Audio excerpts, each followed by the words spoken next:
Evening guys, hope you're doing well. Not long finished my live stream actually. I was just going to go in. I thought I'd record this quick video highlighting what I've just smoked. As I said, just finished a live and enjoy a bowl of McClellands Beacon, which was made for the Pipe Collectors Club of America. For those of you who have never heard this blend, as you can see in the front, it is a vintage Virginia flake tobacco, delicately seasoned with Perique. To be a bit more exact, the description is the natural sweetness of matured Virginia, smoothed by extended aging, seasoned with deeply aromatic Louisiana Perique. And the special thing about this tobacco is, if you look at the date, if you can see that, this is a tin from 2006. And to be fair, it might have actually been one of the best pipes I've ever had. So smooth, well balanced, rich, spicy, tangy, of course, being a McClellands Virginia blend. You have that classic McClellands kind of ketchup tanginess.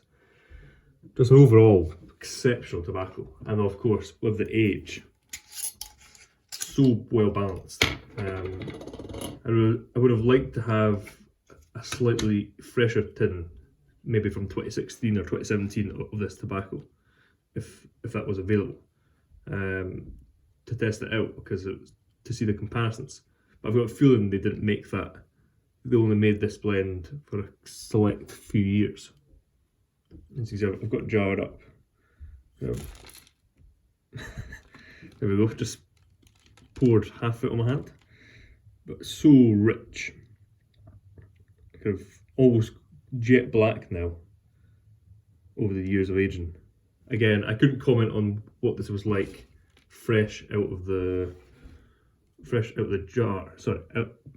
tin, but I can certainly comment now and say it's an exceptional tobacco. I said in my live, I've got quite a few tins of Frogmorton. I've got a tin of Balkan Blue, which of course I've only recently started to smoke a bit more Latakia, as I've essentially been off it for the last about a year and a half. But at the same time, part of me is like, I wish I had, instead of having a couple McClellands Latakia blends, I had more McClellands Virginia blends, and in particular Vapors. I actually don't have any tins left of McClellands Virginias or Vapors. Like I said, I've got this here, which is, I've had maybe 2 or 3 bowls from since I cracked the tin. And I've only had, I think, 2 pipes out of it. I've got a tin of Christmas Cheer from 2016, which is, again, exceptional. But that's it. Apart from that, I don't have any McClellands straight Virginia Vapors left, which is a shame. And kind of in retrospect, I wish I had more of those. Like, for example, I wish I had 2 or 3 tins of Christmas Cheer instead of 2 or 3 tins of Frogmorton. But I suppose that's the way things goes.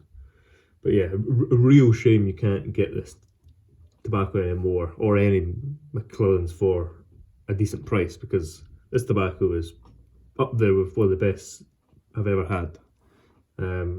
It's that good. I'm sure part of that is the age. Not often I smoke a blend with that many years of age in it, but especially a blend of this quality.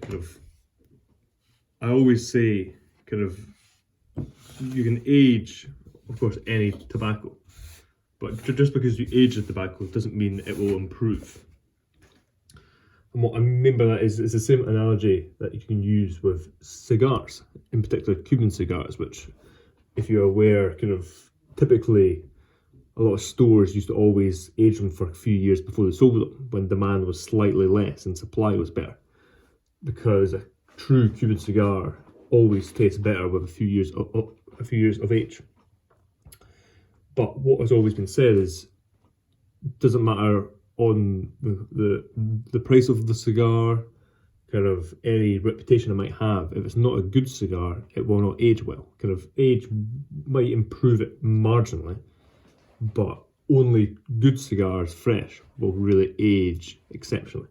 And I would say the same thing for pipe tobacco.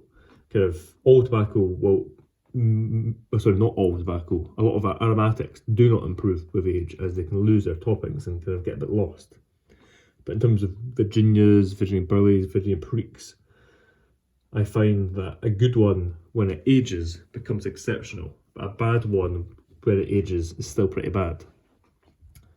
And that's kind of the process I've been using for a good few years in pipe smoking, but also for a vast number of years when it comes to buying and collecting cigars.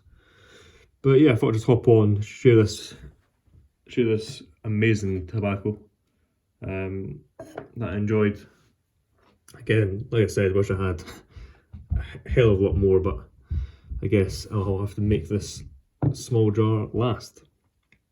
And yeah, that being said, hope everyone takes care. Cheers.